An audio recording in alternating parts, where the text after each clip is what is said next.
उत्तर प्रदेश आतंकवाद निरोधक दस्ते यूपी एटीएस ने देश विरोधी गतिविधियों के खिलाफ बड़ी कार्रवाई करते हुए बुलंदशहर से 2 संदिग्ध युवकों को गिरफ्तार किया है। प्रारंभिक जांच में दोनों के तार पाकिस्तान में बैठे आतंकवादी शहजाद भट्टी और उसके सहयोगी हैंडलर आबिद जट से जुड़े होने की बात सामने आई है। इस कार्रवाई के बाद सुरक्षा एजेंसियां पूरे पश्चिमी उत्तर प्रदेश में इनके नेटवर्क की गहन जांच में जुट गई हैं। सूत्रों के अनुसार एटीएस को काफी समय से दोनों संदिग्धों की गतिविधियों को लेकर लगातार खुफिया इनपुट मिल रहे थे। तकनीकी निगरानी, सर्विलांस और गोपनीय सूचनाओं के आधार पर टीम ने बुलंदशहर में योजनाबद्ध तरीके से छापेमारी कर दोनों को हिरासत में लिया। गिरफ्तारी के बाद उनसे पूछताछ शुरू कर दी गई है और कई महत्वपूर्ण जानकारियां जुटाई जा रही हैं। गिरफ्तार किए गए आरोपियों की पहचान मोहम्मद उमर पुत्र जुल्फिकार निवासी ग्राम अकबरपुर कोतवाली देहात बुलंदशहर तथा फैजान पुत्र शनीमुद्दीन निवासी उसी गांव के रूप में हुई है। जांच एजेंसियों का मानना है कि दोनों लंबे समय से अपनी वास्तविक गतिविधियों को छिपाकर इलाके में रह रहे थे और कथित तौर पर स्लीपर सेल की तरह काम कर रहे थे। प्रारंभिक जांच में ये भी सामने आया है कि दोनों संदिग्ध पाकिस्तान में बैठे आतंकवादी शहजाद भट्टी और हैंडलर आबिद जट के संपर्क में थे। जांच एजेंसियां ये पता लगाने का प्रयास कर रही हैं कि उन्हें किस प्रकार के निर्देश दिए जा रहे थे और उनका उद्देश्य क्या था। आशंका जताई जा रही है कि वे किसी बड़ी देश विरोधी साजिश को अंजाम देने की तैयारी में थे या फिर स्थानीय स्तर पर आतंकी नेटवर्क को मजबूत करने की कोशिश कर रहे थे। यूपी एटीएस की इस कार्रवाई की पुष्टि कानून व्यवस्था एवं एटीएस के एडीजी अमिताभ यश ने की है। उन्होंने बताया कि दोनों आरोपियों को हिरासत में लेकर आगे की पूछताछ की जा रही है। जांच के दौरान मिले तथ्यों के आधार पर आगे की कानूनी कार्रवाई की जाएगी। एटीएस की टीम दोनों संदिग्धों को विस्तृत पूछताछ के लिए लखनऊ अथवा संबंधित मुख्यालय लेकर गई है, जहां उनसे कई एजेंसियां संयुक्त रूप से पूछताछ कर रही हैं। सुरक्षा एजेंसियों के लिए अब सबसे बड़ी चुनौती ये पता लगाना है कि इन दोनों का संपर्क किन किन लोगों से था और क्या इनके माध्यम से कोई बड़ा मॉड्यूल संचालित किया जा रहा था। जांच में ये भी देखा जा रहा है कि इनके पास से कौन कौन से इलेक्ट्रॉनिक उपकरण, दस्तावेज या अन्य सामग्री बरामद हुई है और उनमें क्या महत्वपूर्ण जानकारी मौजूद है। Digital data, mobile phone, social media गतिविधियों और ऑनलाइन संचार की भी बारीकी से जांच की जा रही है। इधर दोनों आरोपियों की गिरफ्तारी के बाद उनके परिजनों ने उन्हें निर्दोष बताते हुए निष्पक्ष जांच की मांग की है। परिजनों का कहना है कि उन्हें कानून पर पूरा भरोसा है और जांच पूरी होने के बाद सच्चाई सामने आ जाएगी। वहीं एटीएस अधिकारियों का कहना है कि पूरे मामले की जांच तथ्यों और साक्ष्यों के आधार पर की जा रही है तथा किसी भी निष्कर्ष पर पहुंचने से पहले सभी पहलुओं की गहन पड़ताल की जाएगी। सूत्रों के मुताबिक आने वाले दिनों में इस मामले में कई और अहम खुलासे हो सकते हैं। यदि जांच में अन्य लोगों की संलिप्तता सामने आती है तो एटीएस आगे भी कार्रवाई कर सकती है। फिलहाल सुरक्षा एजेंसियां पूरी नेटवर्क की कड़ियां जोड़ने और संभावित खतरे को पूरी तरह समाप्त करने के लिए लगातार अभियान चला रही हैं। आईएसआई के निर्देश पर पाकिस्तानी गैंगस्टर शहजाद भट्टी एवं आबिद जट के आतंकी नेटवर्क द्वारा विभिन्न सोशल मीडिया प्लेटफॉर्म्स के माध्यम से स्लीपर सेल बनाने व आतंकी गतिविधियों को कारित करने हेतु उकसाने का कार्य किया जा रहा है। दिनांक 17 जून 2026 को एटीएस उत्तर प्रदेश द्वारा 2 अभियुक्तगण मोहम्मद उमर व फैज़ान को गिरफ्तार किया गया।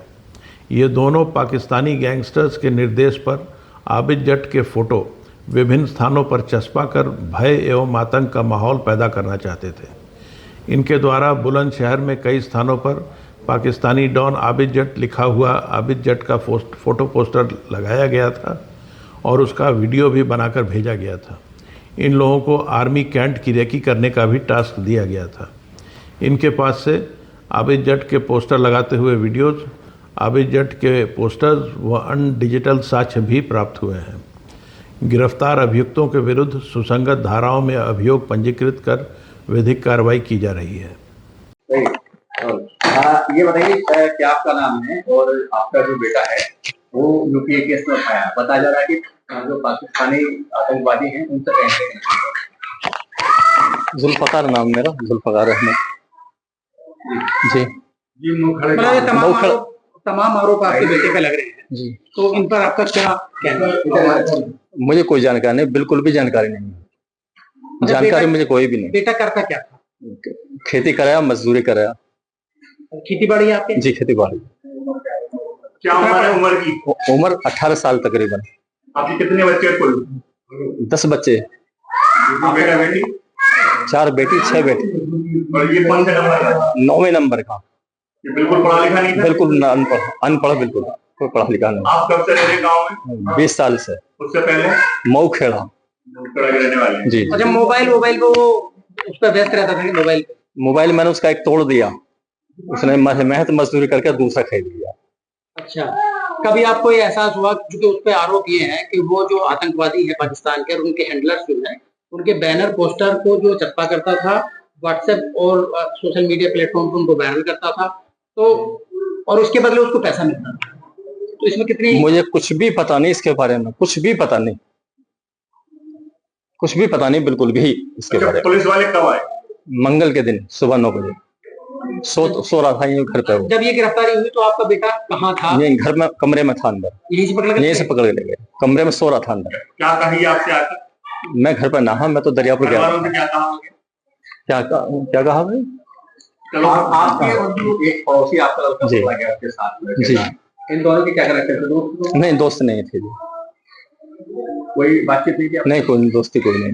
अच्छा, आपका जो बेटा है वो कैसे लड़कों के साथ घूमता था, फिरता था, या ये तो मेहनत मजदूरी करे है जी, मेहनत मजदूरी करे है, दुकानों पर रहे है, बिजली काम पे डाला इसे सीखने के लिए। अच्छा, पढ़ा लिखा कितना है? बिल्कुल नहीं, अनपढ़ है बिल्कुल। और फिलहाल जो आपको सूचना मिल रही है, आप क्या कहना चाहेंगे? बता, किस तरह की सूचना है आपके पास? क्या कहना चाहेंगे कि ये बिल्कुल नादानी में करा, इसने अनजाने में हुआ इससे जो कुछ हुआ। थोड़ी उम्र है इसकी, 18 साल के आसपास, अनजाने में हुआ जो कुछ किया इसने। नहीं, कुछ नहीं। इसके खिलाफ या परिवार में किसी के खिलाफ छोटा मोटा पुलिस का मुकदमा? कुछ नहीं, बिल्कुल कहीं भी हमारा नाम नहीं। आपका कितनी बीघे जमीन है? 12 बीघे। ये जो नहीं मुगल है। क्या आपका नाम है, ये बताइए, किस तरह जो आपका बेटे को एक केस में उठाया, क्या बोला? मेरा नाम है सलीमुद्दीन, और लड़के के बारे में मुझे इतनी जानकारी नहीं जो उसे उठाया, किस चीज मामले में उठाया, किस चीज के मामले में नहीं उठाया, मुझे मालूम नहीं। यहाँ एटीएस आई थी कि नहीं? जी नहीं, मेरे घर पे नहीं आई।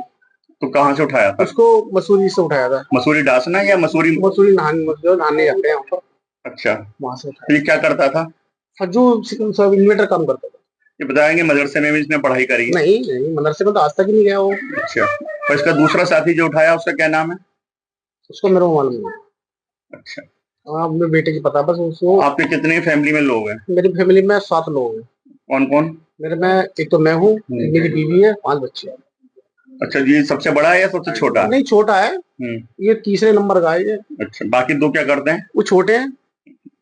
बाकी तो छोटे हैं। हाँ। तीसरे नंबर का जो है तो वो छोटे, वो एक लड़का मेरा जो पुताई का काम करता है, मजदूरी करता है बाहर, ईंटों का भी काम कर लेता है और पेंट कर लेता है। अच्छा, तो ये कहाँ पढ़ता था, क्या इसने करा है? ये मेरा लड़का प्राइमरी में पढ़ता था, यहाँ सरकारी स्कूल में पढ़ा हुआ। 8वीं क्या उम्र होगी इसकी? उम्र इसकी 18-19-20 साल तक, 21 साल, मतलब 21 साल दिखी है, 20 साल है।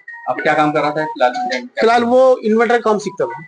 इसके मोबाइल से ऐसे फोटोज और ऐसे वीडियो मिले हैं जो पाकिस्तान के सरगनाओं से जुड़े हुए हैं। हमें इस चीज की नॉलेज नहीं सर, नहीं हमें मालूम, ना हमने कभी देखे, ना हमें मालूम, हमें इल्म नहीं इस चीज का। हमें इल्म जो हुआ हमें कल हुआ है कि इसके साथ ऐसा हादसा हो गया, बाकी हमें नहीं मालूम इस चीज के बारे में। तो किसी ने आपको यहाँ पे सूचना नहीं दी कि इसको अरेस्ट कर लिया गया? नहीं, सूचना भी नहीं मिली मेरे को, तो बाद में मिली। वहां से तो ये पता चला कि कहीं गायब हो गया, खो गया है। किसने बताया खो गया है? जो 7 के लड़के गए थे घूमने के लिए, वो खो गया, लेकिन उसको वहां से एटीएस ने उठा लिया था। वहाँ पता ही नहीं था वो किसी को। कैसे कंफर्म हुआ? पता ही नहीं चला था। जब हमारे गांव के प्रधान सब परेशान थे ढूंढने में, जाने के लिए वहां भी तैयार थे, लेकिन पता चल गया था फिर। ये कहानी कहाँ से जुड़ रही है कि पाकिस्तान से और आईएसआई से? ये मालूम नहीं, इस चीज का मालूम नहीं। आप क्या करते हो? मैं चाउमीन का ठेला लगाता हूँ, मजदूर। कहाँ पर? ये गाँव में लगाता हूँ, गलियों में, गली चाउमीन बेचता हूँ। उसके खिलाफ या आपके खिलाफ कोई पुलिस का केस छोटा मोटा? नहीं, कुछ नहीं, आज तक भी नहीं है। पूरे घर में किसी के पे नहीं है, बिल्कुल क्लियर है सब। कभी नौबत भी नहीं है, चौकी तक भी नौबत नहीं दी जाने की। तो क्या ये हमेशा ऐसा घूमने जाता था? नहीं, तो पहली बार आज गया था, पहली बार गया आज गाँव से, पहली बार गाँव से बाहर निकला, ये कभी नहीं गया वो छोटा सा था। तो कभी ऐसा हुआ है कि घर से 2-4 दिन के लिए? नहीं, कभी भी नहीं। इस चीज की हम दे रहे हैं, कभी भी नहीं निकला गाँव से, तो वो निकला ही नहीं। कभी अपनी सिस्टर के यहाँ भी नहीं गया। लोनीस की सिस्टर भी यही है, हम बोले थे जब अपनी सिस्टर को ले आइए जाके, बोलो मेरे को रास्ते ही मालूम नहीं है, निकला ही नहीं। घूमने के लिए भी पहली बार ये परसों निकला था, इस चीज की नॉलेज भी नहीं थी इसको, तो मेरे साथ ये हादसा हो जाएगा। तो क्यों पुलिस या एटीएस इसको ले गई? क्या लग रहा है आपको? मेरे को तो मालूम नहीं चीज क्या लग रहा है, क्राइम किया है नहीं किया है, चीज का मेरे को नॉलेज नहीं, हमें मालूम। आपके कोई रिश्तेदार वगैरह रहता है पाकिस्तान में? नहीं, कोई नहीं। गांव से लोग रहते हैं? नहीं, कोई नहीं, कोई भी नहीं है। तो कैसे सोशल मीडिया के थ्रू ये अपनी ऐसी गतिविधि चला रहा था जिससे लग रहा है कि ISI से जुड़ा? ये बच्चे हैं, इस साथ इनसे किसी और ने काम करवाया हो। ये तो बच्चे, इनको तो मालूम नहीं है क्या करना, अच्छे बुराई के भी इन्हें तमीज नहीं है, क्या करना है क्या नहीं करना है, इन्हें तमीज नहीं है अभी तक।